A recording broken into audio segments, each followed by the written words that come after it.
What's up, everybody? Matt Gajewski here, back again with the Stochastic channel.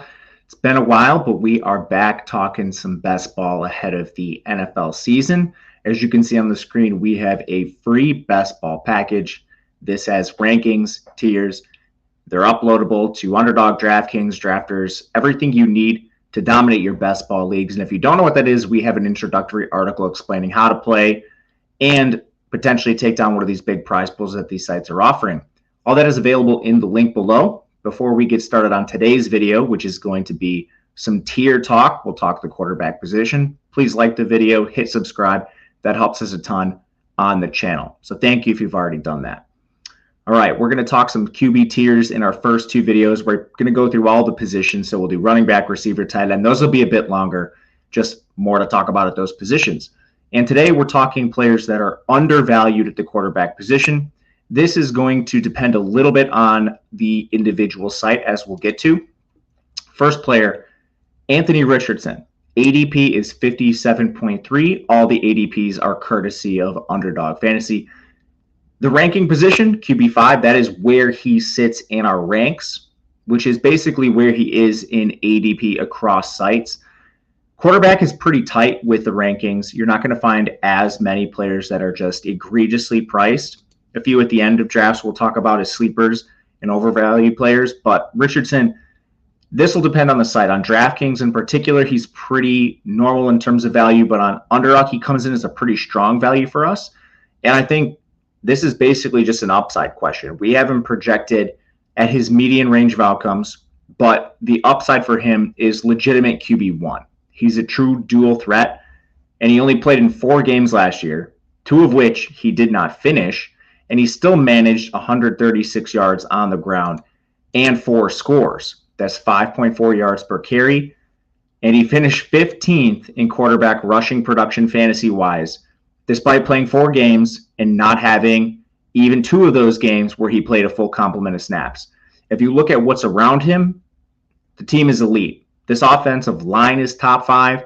Have no problem blocking for him. Jonathan Taylor's back. Yeah, maybe he steals some work, but I'm not sure that matters. If anything, it might be a tide that lifts all ship situations. And then they added A.D. Mitchell from Texas this offseason to a receiver room that already has Michael Pittman Jr., Josh Downs, who showed a lot of juice in his first season, and even players like Jelani Woods are back for this offense. The win total is 8.5, so healthy there too. Everything sets up for Richardson to be a breakout candidate. And the other reason I like him is you have some pocket passers that are near his ADP or ahead of him, particularly Patrick Mahomes. This has nothing to do with Patrick Mahomes as an individual. He is the best pure passer in the NFL. What he does lack is any semblance of rushing ability. That's probably a step too far. He rushes rarely and mainly in the playoffs, but nothing to the likes of Anthony Richardson. And we've seen players like Lamar Jackson dominate this style of play, even if they're not the best passers. Next up, we are going to go to our second quarterback, DeShaun Watson. This might be a fool me once, shame on you, fool me twice, shame on me, and we're approaching the third time. But DeShaun Watson, where he sits right now, ADP is 162, the quarterback 16 in our ranking, so he is ahead of ADP and pretty far at that. But there's a couple reasons to like him. Some of them are the same as what we talked about with Anthony Richardson, mainly the supporting cast. You look at the offensive line, this is a top 5 unit in the NFL.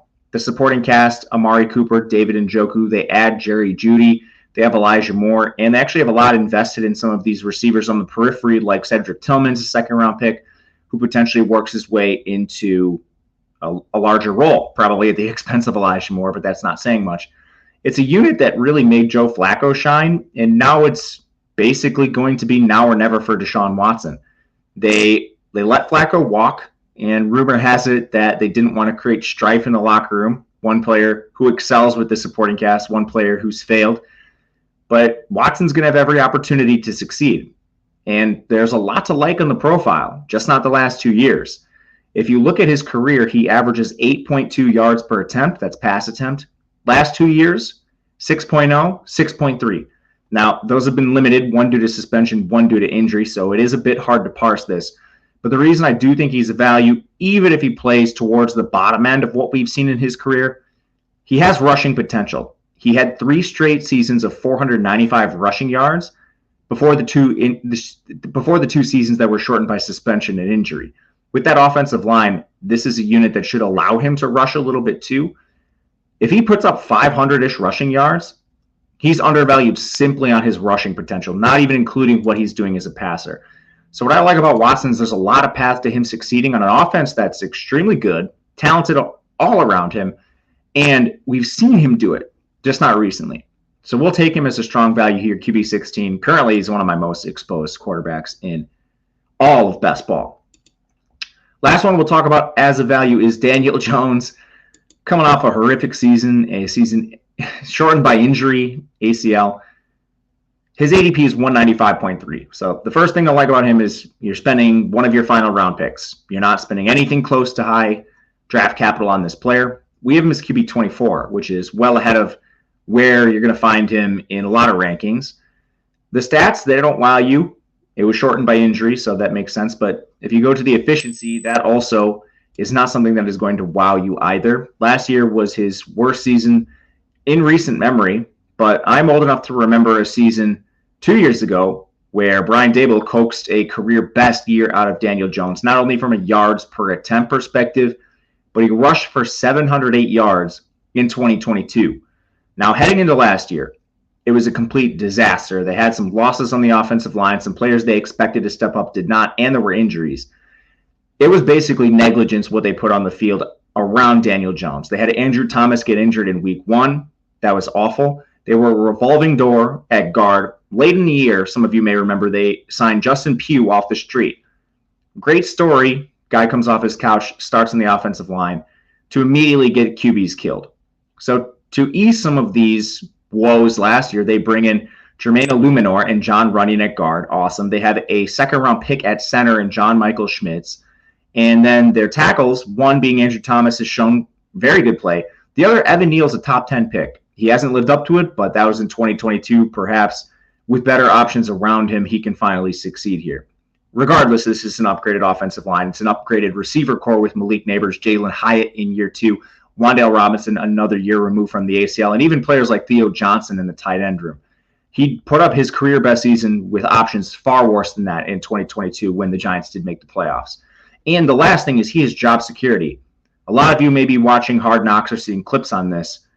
Basically, the team had a choice between Saquon Barkley and Daniel Jones as far as payment goes, and their GM comes out and says something along the lines of they let Barkley walk because they invested so much money in Daniel Jones. This is the make or break year for him. They paid him all this money. He's going to get every opportunity to succeed. So whereas quarterbacks in this range like J.J. McCarthy, Drake May, Gardner Minshew, Russell Wilson have varying odds of whether they're going to even start the season or not, let alone make it through an entire season, you have a lot more security with Daniel Jones. So that'll round out our 3 quarterback values in terms of our tiers. If you'd like to check out the tiers, they're available for free on the site, so make sure to do that. Link will be below. Thank you guys for watching. Make sure you hit the subscribe and like button on the way out, and until next time, we'll see you later.